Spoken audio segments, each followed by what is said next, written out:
Hello, everyone, and welcome to Snap Take. This is Glazer of Snap Judgments, the official podcast of Marvel Snap Zone. We've got three amazing brand new decks for you today. We've got a giveaway. I'm announcing yet another giveaway happening. We've got pro tips to get you infinite tickets in Conquest and so much more. Let's get started. We are going to begin with asking you to subscribe, hit that sub button, ring that notification bell, leave those comments and likes, help us out with YouTube, help us beat that algorithm and get more eyeballs on us. We bring you three brand new decks every single weekday, along with multiple different um, pro tips, multiple different bundle guides, everything you could need to make your Marvel Snap journey as smooth as possible so that you can get infinite, so that you can get your infinity borders, so that you can climb into high infinite, so that you can find your own success in Marvel Snap. And we bring you the decks faster than anyone else in the community. Hit that sub button, ring that bell. Next up, we do the biggest giveaway every single month in Marvel Pass. In Marvel Snap, we give away 15 season passes every month. That is 1-5 every month. You can enter by just following and commenting, or subbing, excuse me, and commenting on this YouTube video. Every video from yesterday's video, that was Wednesday's video, to this coming Monday's video is an entry to win. I will go into the comments of each of those 5 videos and pull a winner. In addition, over on my Twitter, there's a way to win season passes that way, and there's an article on Marvel Snap Zone for winning yet more, you guessed it, season passes. So make sure you check those out. They're all in the description to this video. In addition, I maintain, with the help of a wonderful follower named Banshee. Hey Banshee, how you doing? Um, a giveaway list. This is just every active giveaway that I know of in Marvel Snap. I really try and keep it up to date. Banshee has been invaluable. I have a lot on my plate. He's actually doing most of it right now. But we are just keeping track of giveaways in Marvel Snap. So if you would like free stuff, again, linked in the description to this video, will just be a Google Doc. I get nothing out of it. It's a Google Doc. I'm hoping to help you guys get the free stuff and find some really cool creators in the process. Our basic outline for the day is we're going to start with questions of the day. We do 3 listener questions a day, and then I will have one question for you, dear viewers. We have a Lamby deck. Lamby got an infinity border with 2 decks. One is the um, Bounce Loki deck.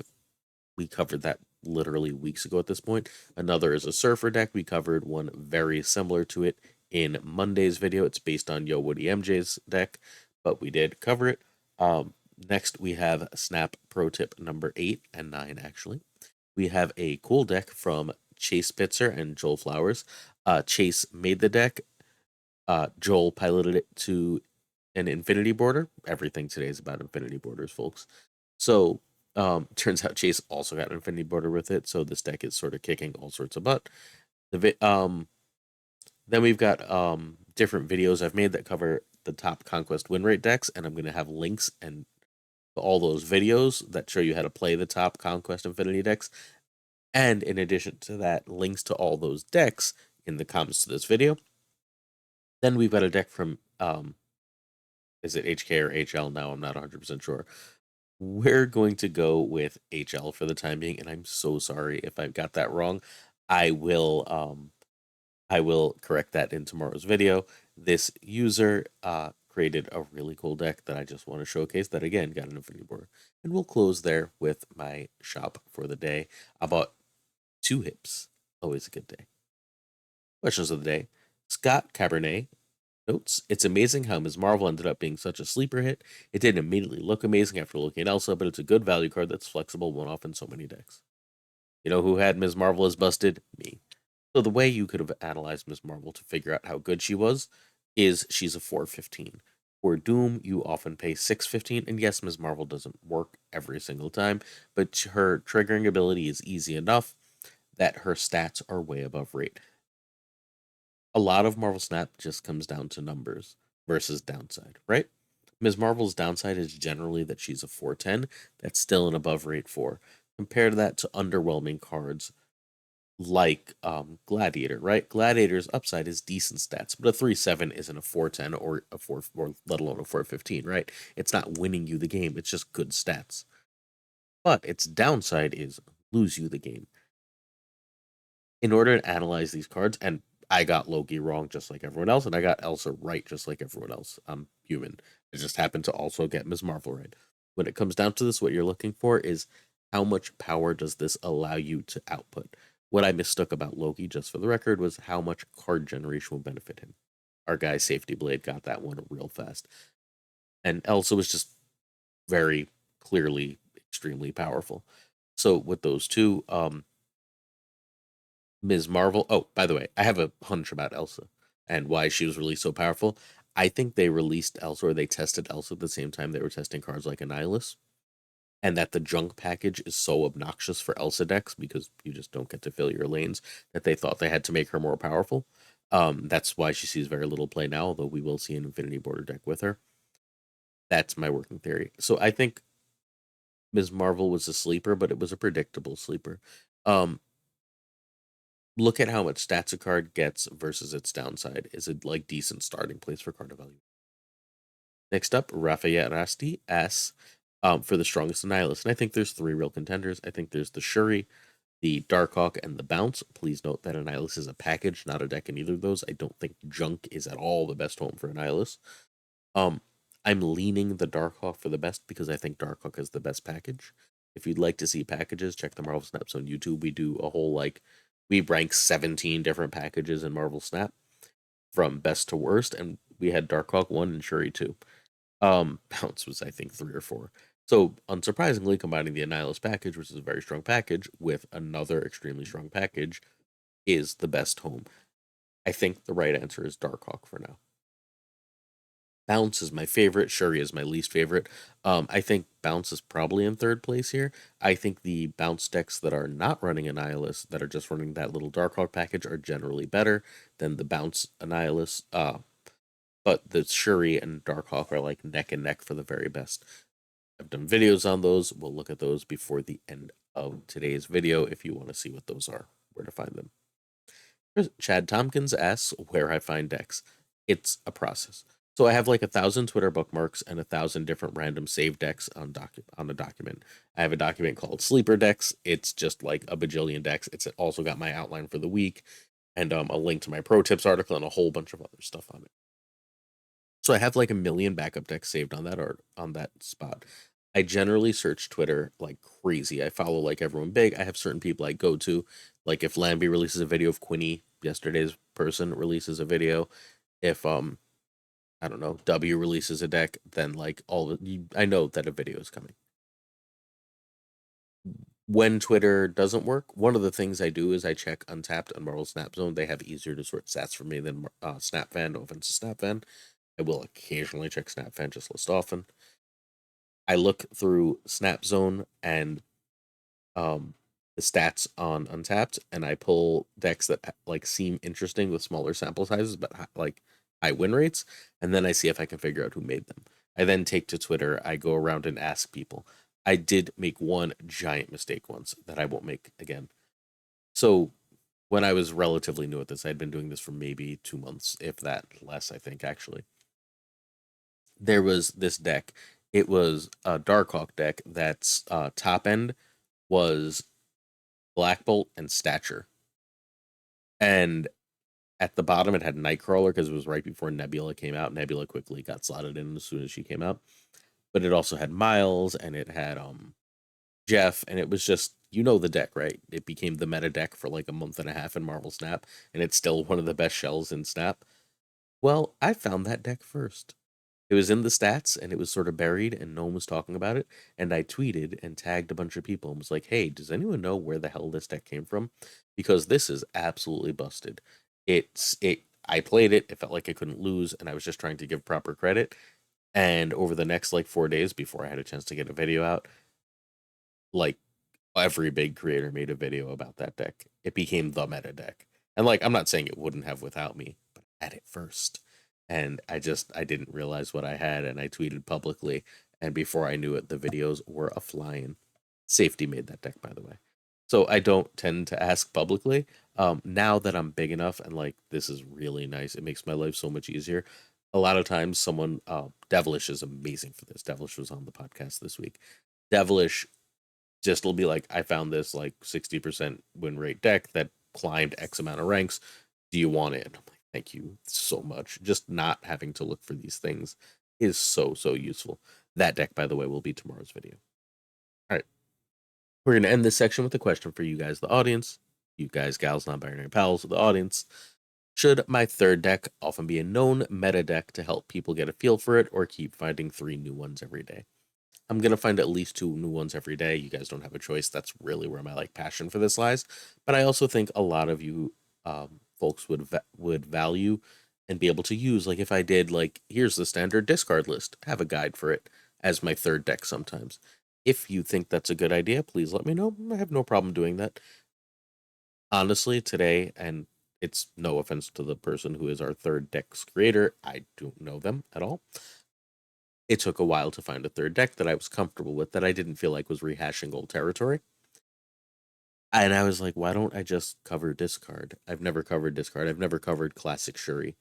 I mean, part of me is like, why should I? But everyone's not at the same point in the game I am, right?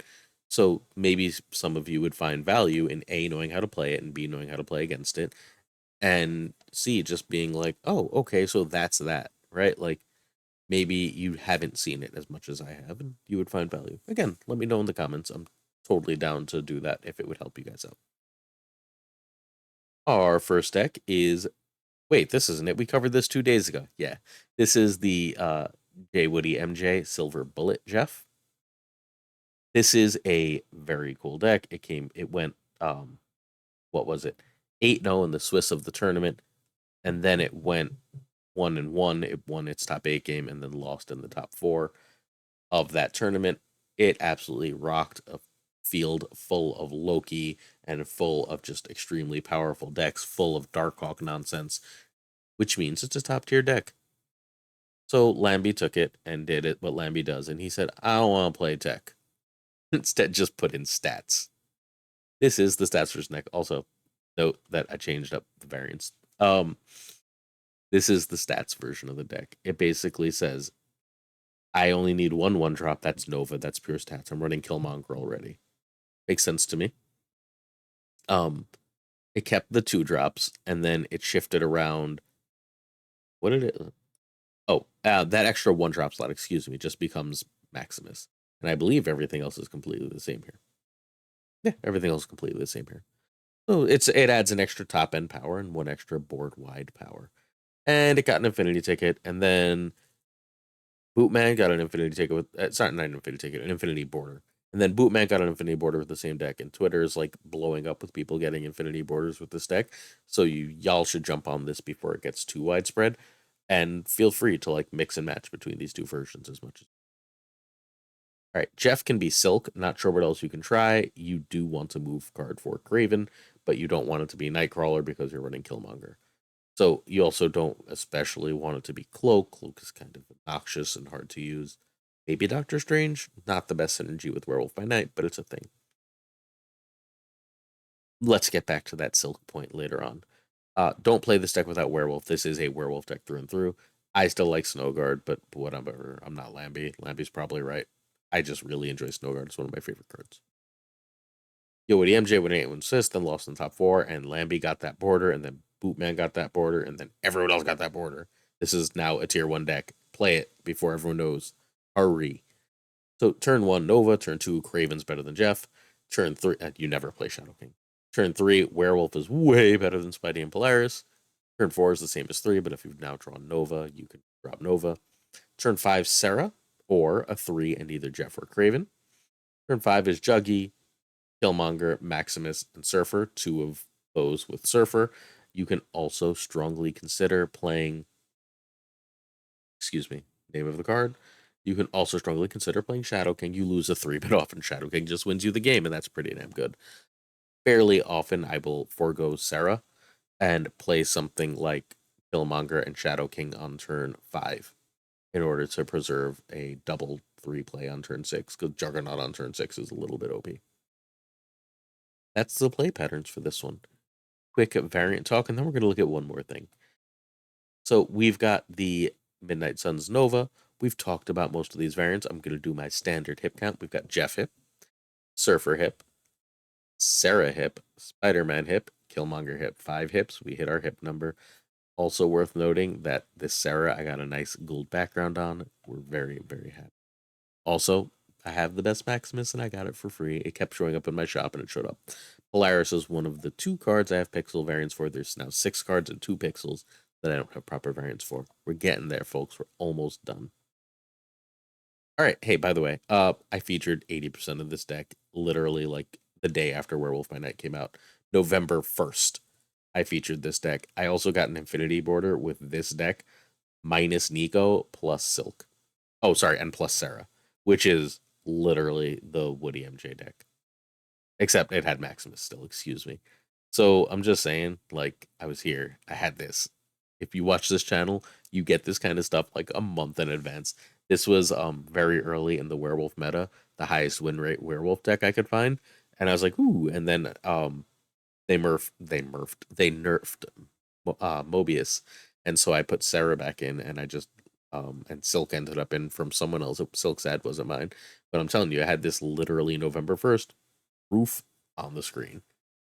Follow the channel. You get this stuff early. All right. Pro tips number 8 and 9. Both of these are from our friend Browday. Also, Marvel Snap News / Marvel Snap Bugle over on Twitter / X, screw X, Twitter. Browday rules. One of the best players in the game. One of the only people to win 2 major tournaments. And an incredibly kind and friendly person. Browday's pro tip number 8. In battle mode, when you're unfavored, take more risks with snaps. When favored, take fewer. For example, you are playing Loki, your opponent's playing discard. If they snap and you don't have the bomb, you run. If you have a high leverage 50-50 where you might run, discard should run from that high leverage 50-50 because they're favored in that matchup overall. As a Loki player, you want to put them in a place to risk those. You want to put them in a place to risk those 8 cubes as soon as possible because if you can steal that game, you win a very otherwise extremely unfavorable matchup. In general, when you are, and you need to know your matchups well enough to do this, right? That Surfer deck we looked at often struggles with Shuri. It wants to get into a high stakes game so it can go over the top of Shuri once, not having to try and do that 4 or 5 or 6 times. You're more likely to win one game when you're unfavored than 4, 5, or 6. So take more risks when you feel like your deck is unfavored. Next up, we have our high stakes rules. The high stakes rules are first, if you're up 4-3, always snap. Don't let them stay in the game because 1 is the same amount of cubes in this instance as not. So don't let them stay in the game without paying to see the cards, without paying to stay in the game. If your opponent has 1 to 2 hit points cubes on round 4, you get a free retreat. So if your opponent has either 1 or 2 hit points at right before it is hit points, that's cute. Browday wrote that and then I just copied it without thinking.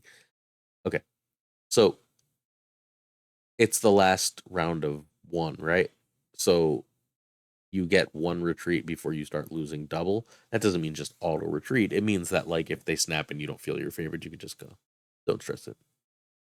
Finally, if it's 6-5 in high stakes and the opponent snaps, either snap back to end the game or retreat because losing that puts you at death's door and gives them an extra 1 try. You can't snap anymore. Every game is 2. However, if you snap back, it's all 5. And then they're risking their life if they lose. Make sense? Those are your rules. Screenshot this, write this down, whatever you need to do. These are the rules to succeed in battle mode / conquest. Go get your infinity borders. Our next deck is the Pitzer Gamma Triple Up. So Pitzer releases this deck. It is basically similar to the double up decks we were looking at yesterday, except this one runs a little evolutionary package. The little evolutionary package is Misty, Cyclops, obviously Evolutionary, Abomination, and Hulk. It's sort of a combination of a double up deck and the double She-Hulk Infinite things that we've seen running around. And thus it is very powerful. I don't know what else to say here. That's fairly obvious, right? You can run a magic into pass on 6 into She-Hulk and Hulk. You can run a Moon Girl, skip on 5 into Abomination She-Hulk. Either one's pretty That second play, by the way, you probably want Scorpion. All right. Evo seems pretty good. This is Series 3, otherwise. You need Evo for the Evo double up deck. But everything else is Series 3. This is our cheaper deck of the day. I'm doing like a lot of extra stuff. I'm trying to make sure I find like at least every other day one relatively low and high series cards deck. And I'm aware that doesn't alleviate the Series 3 problem. But that's not one I can fix. That's one Second Dinner has to. All right. Turn by turn and snapping. This is obviously an Infinity Border winning deck. It won 2, as far as I'm aware. It might have won 3 by now. Sunspot's better than Misty, at least in my opinion. Turn 2 is Scorpions, better than Armor, unless you realize they're playing Destroy. If you are not scared of Destroy, or you're not seeing a lot of Destroy in your meta, Shocker is excellent in this deck. Because Shocker hitting Abomination, hitting She-Hulk, or hitting Hulk allow your tricks to go off more smoothly. Turn 3 is Cyclops, almost without fail. Turn 4, Magic. That leaves you an extra energy for Cyclops. Turn 5, Moon Girl. If you don't have Magic, Moon Girl on 4 and then pass on 5. Everything just bumps back a turn. Turn 6, Pass, or obviously turn 5, Pass. And turn 7, She-Hulk plus Abomination, or Abomination is an extremely good place right now because 1, we're not seeing a ton of Luke Cage, and 2, we are seeing Shang-Chi does not any longer affect Abomination. That's the deck. Our hip count is a lowly and lonely 1 here. This is sad. It makes me wish I bought Hip Sunspot, but what are you going to do? The rest of the deck is fairly self-explanatory. This is not my favorite Scorpion, but it's perfectly fine. This is my favorite Misty and my favorite Sunspot. This is the Twitch drop Sunspot and a bundle Misty. I've got a few magics I like. This is the one I threw in this one just because I like looking through. Jim Lee Cyclops, the recent bundle Moon Girl, Halloween Moon Girl, an Abomination, and the wonderful Peach Momoko She-Hulk, another gold background. It is Chef's Kiss, a beaut. All right, so I looked through the top win rate decks in Conquest. I used Untap for this. Again, I like Marvel Snap Zone's tracker a lot, but Untapped has a larger sample. And these are like the 7-ish decks I'm seeing the most of, and there's different variations on these. So Lamby Loki is the #1 deck right now, unsurprisingly, in Conquest. And 3 weeks ago, we covered that deck on the channel. It's called the #2 deck in Marvel Snap. Again, if you want to learn how to play that top Conquest deck, the link will be in the description to this video. Darkhawk Annie. So I did this Annihilus Darkhawk deck is busted 3 days ago. You can find that there. Again, description. We've got Shuri. There's 2 versions of Shuri kicking butt. One is the Annihilus Shuri. That's in the same video as the Annihilus Darkhawk deck from 3 days ago. I have never covered Classic Shuri, though, although I will include a Classic Shuri link in the description. Next up, Sheena. We've got the Tournament Winning Man thing is wild. It's not a full guide, but whatever, you'll be fine. It's not complicated to play. If you look back like 2 slides at the previous Evolutionary deck, it's the same basic play pattern. It doesn't run Moon Girl. That is, as usual, dominating because Leech is really, really powerful in Conquest. Check that video, description, yada yada. Next up, Lockdown, and we had that Lockdown deck like the day after Ms. Marvel came out. It's the W deck. He called it Guardians, but there's no Guardians in it. You can find that from 3 weeks ago. We've got like a summer Destroy build. That's the current meta Destroy list. But like that video is so old, I don't like it anymore. I feel like we really leveled up around mid-September, and I don't want to link that. There are a ton of destroys whenever we do an OTA or a new card video, and like they'll put like X23 in a spotlight cache, or they'll put Dokken in a spotlight cache. I talked about these decks with reasonably quick guides. I'm not going to give you those because they're not full guides. They're just meant to show you what you can do with those cards should you want to buy them. Again, if you want me to start giving play guides for this deck, let me know in the comments. Remember to check the description if you're interested in sort of learning more about how to pilot any of these decks. Next up, we have HL Brew. Apparently it is HL. Cool, good to know. HL Brew is, this deck is really cool. It's a combination of Lockdown and the old Move Shell. This is that Move Shell that was dominating the meta when pre-Elsa nerf, right? Everyone's seen it, but combining the two is absolutely brilliant. Having Nebula and Forge, I absolutely love. It feels like Forge doesn't fit, except that like Forge on top of Captain Marvel is freaking busted. Forge on top of Jeff is phenomenal. If you can manage to pull off a Forge Vision or Goliath, just nutso. Forge Professor X is great. I've never thought of Forge in this type of deck, but I really, really like the shout. Besides that, you sort of just want to stack up one lane, hit yourself a big Vision, and then you can win with Goliath as you move Vision around. You can lock up a lane with Storm, win that Storm lane with a card like Ms. Marvel or Professor X in a different place, and then Vision Goliath can win you the game. Or you can just sort of make things big with Elsa and move them all around. I really like the Zabu shout here, the Captain Marvel shout. They're just such like good escape valves for this deck. Zabu making Ms. Marvel Captain Marvel and Iron Lad cheap is brilliant because at the end of the game now, if you don't want to play Goliath, you can fill a lane. You can drop a Ms. Marvel and Captain Marvel, right, and fill the lane with the Captain Marvel, who can then move somewhere to give an extra 6 power. Iron Lad can hit Ms. Marvel, Captain Marvel, Professor X, Vision. Iron Lad has 0 bad hits, a couple mediocre hits, but 0 bad hits. This is our Yikes deck of the day. Yikes decks of the day are the ones that have all the Series 4 and 5 cards in it. Sorry. It was too cool not to share. This has Ms. Marvel, Goliath, Zabu, and Elsa. Leave off. Sorry. Jeff can be Nightcrawler, Sunspot or Lizard for Nebula, and Lad try Jubilee. I think it gets worse, obviously, with these changes, but it's still probably a playable deck.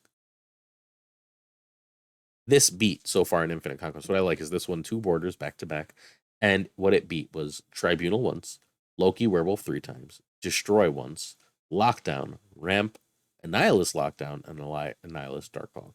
So what you just saw is a list of like most of the best decks in the game, and this beat them. That's pretty damn good. Oh no, I didn't write a turn-by-turn guide. I'm not writing a turn-by-turn guide. I'm redoing this whole video. I love y'all. I'm going to do a turn-by-turn guide on the freaking spot. It's been a long day, and it's like midnight. You start with a Nebula almost always. You very rarely want Forge on 1. Turn 2 is Zabu is better than Elsa is better than Jeff.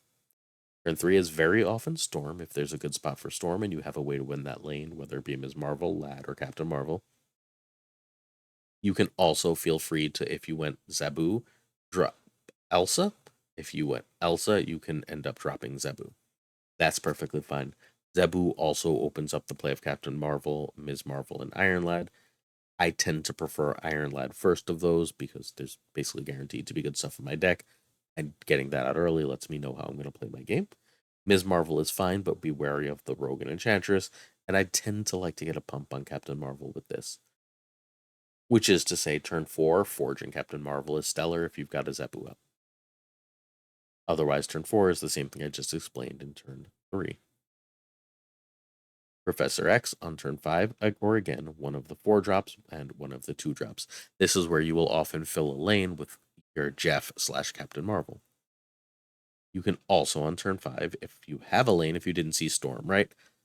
You went something like Nebula into Elsa into I don't know, Jeff, right? Like, and now Nebula and Jeff are in one place, and then you play Captain Marvel mid on top of that, Elsa and Jeff, and then you drop a Vision there, and you have that 10 power. And your last turn is move Vision plus Goliath, or if you had Zabu out, 2 of Captain Marvel, Ms. Marvel, and Iron Lad, preferably filling a lane for that Elsa buff. That's the deck. We've got a lovely number of hips. We've got 4 hips in the bottom row, 4 hips in the top row for a massive 8 hips. We've talked about all these other cards a million times on the channel. I'm trying to cut down on the variant talk because it's gotten a little repetitive. Few people noted. You're probably right. If you're relatively new, trust me, if you stick around, you're going to hear about all these cards soon. But we've got 8 hips, best variants in the game. The card I want to say, because I've been mentioning it all video, I got this Storm Gold. I love it. I want this Magneto Gold. This Professor X Gold. It's happening sooner or later. All right, we're finally at my shop. I got the Hip Martyr. I got the Hip Howard. I already have the Noir Howard. I actually think I like the Noir Howard better than the Hip Howard. But look at that Hip Howard. Like, it's worth the extra whatever 700 gold is. I wanted it. It's mine. Martyr. I have all the cards. You shouldn't buy Martyr. I'm going to cover a Martyr deck probably tomorrow because I have one that I like that I'm winning a reasonable amount with, but as a Martyr, I think He's just good stats in that deck. Cool. Yay, Martyr. I have 2 hips now that I didn't have yesterday, and I'm happy for it. I don't buy pixels, so there's no point worrying about that. This Moon Knight is good. I don't like the complete lack of shading, and Mr. Knight is coming out relatively soon. I really love Mr. Knight's design. And until then, look at that baby Moon Knight. I'm perfectly happy owning that baby Moon Knight. We also have a really nice Mbaku, except it's a pixel. Oopsie. Here's the Mbaku I have instead. It's glorious. I wish Mbaku was more playable so I could play it more. I have a great Hulkbuster we've seen recently. I bought the Punisher. Oh no, I got the Peach Twitch Drop Punisher that I'm running right now. If I feel the need to run Punisher, I've got the Jacinto Carnage and I've got the Hip Yondu. So we're good on all those cards. All right, for anyone who watched this long, let's announce that last thing I promised. So it turns out I won a pro bundle from Super Tech God. So Super Tech God and I spoke, and we're gonna turn that around to you as soon as this giveaway ends. As soon as this giveaway ends, we're gonna pick it up with another giveaway for the Pro Bundle Mark II. Don't miss it. We appreciate y'all. We'll see you tomorrow for another Snap Take. Peace.